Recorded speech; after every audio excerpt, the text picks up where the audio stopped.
None of it's like the films. None of it is romantic. None of it is palatable. It's ugly. It's really ugly. Having done it for 10 years and having been in over 300 fights, I can tell you categorically it's not the place to be. Like most people, because I was bullied, and I was really frightened of it. Not so much the physical. It was the pre-fight. It was the build-up of nerves that frightened. There is a belief that enough martial arts training will make us invincible. This is what they'd expect. Geoff Thompson knows better. In reality, if you've got 3 people facing you, you're looking at death. If I allow anyone to come near me, as soon as he attacks, they would all attack. Geoff is a former nightclub bouncer and now one of the world's leading experts on street fighting. And that's where it would happen with most people. Because they're waiting to be attacked, they'd be overwhelmed. So if I was facing more than one and I couldn't run away, I would position myself so these are offside me as I'm talking. And I'd fucking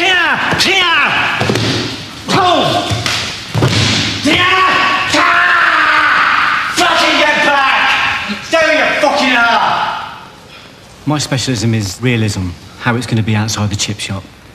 Not how it's going to be in the dojo, not how it's going to be on the contest arena, how it's going to be where there's no whistles, no bells, no referees, how it's going to be when you're outside the chip shop with your girlfriend or with your kids and it kicks off, when it's in your face, the ugliness of the martial arts that people don't really want to talk about.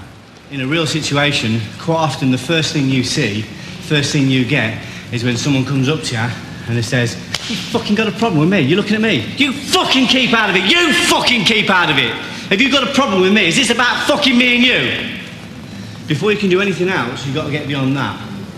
And that's where most people fall apart, because as soon as somebody becomes aggressive, they make themselves large, everything becomes big. When a situation starts in the street, it normally starts with some kind of introductory dialogue, and then a situation just explodes. I call it the Jerry Springer syndrome. If you watch the Jerry Springer show, every time it kicks off, they're like that arguing, and then bang! It just explodes, and it's just, like I said, it's earrings and hair, and it takes like 15, 16 stone security men to separate 2 women. It's because it's so ferocious. That's what reality is. It's ugly, and it's in your face, and it's so immediate. And in the dojo, it's very controlled, and it's very aesthetic, and it's in the nice lines, and it looks good, and don't swear whatever you do. Don't swear, because if you swear in the dojo, that's terrible etiquette. So I do videos and I swear in it. People write to me and say, "You said the F word," but that's what you're going to get outside the chip shop. The F word and the C word and the B word is a part of contemporary combat. People don't come up to you and say, "You blighter, you bloody did this, and don't you bloody look at me," because it wouldn't have no effect. But if someone comes up to you and says, "Don't you fucking well look at me," it totally changes the situation. And although it's ugly, and I appreciate that it's ugly, it is a part of combat. And to be honest with you, I think all of it's ugly. I think the whole gamut is ugly. When it becomes physical, it's horrible. It's easy for me to say, like, I'm doing all this, but it doesn't stop people coming in and hoofing your head off. 2 of my friends have been stabbed in this position. Our natural instinct is to run away. It's the strongest instinct we've got. Now, for you to be able to override that, your willpower has got to be very powerful. Not only that, you've also got to get rid of all this nonsense about waiting to be attacked and trying to block and counter. It won't work.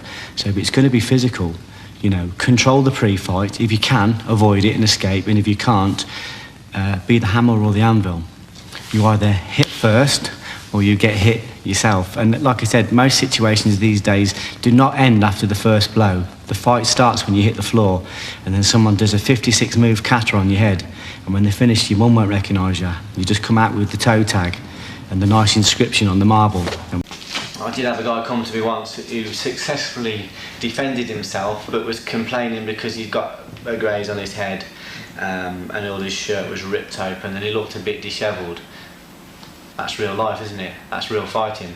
I've very rarely got into a fight where I didn't come out of it looking a bit dishevelled. If I got a clean knockout, that was great, it's clinical. But most of the time, if it ends up in grappling, you will come out looking dishevelled. I've broke fingers, I've broke kneecaps, I've broke a lot of things fighting people on the floor. But I don't care about that, because I walked away and they didn't. And that's all that's important. Once it becomes a grapple, you can dominate people if you know what you're doing and destroy them and hurt them and all the rest of it, but the chances of coming out of it clean are minimal. But I wouldn't worry about that kind of thing. Same as when people say, I punched him, or don't punch them because you might break your hands. I don't really care about that. You know, we're talking about self-defense, you know, potentially life or death. I'm not bothered about breaking a finger or breaking my nose or, you know, grazing my head. I don't give a monkey's fuck about that. As long as I come away clean, I don't even want to be there unless I'm absolutely forced into it. I started working as a nightclub doorman because fear of violent confrontation was at the top of my fear pyramid. So to confront that fear, I went and worked as a nightclub doorman.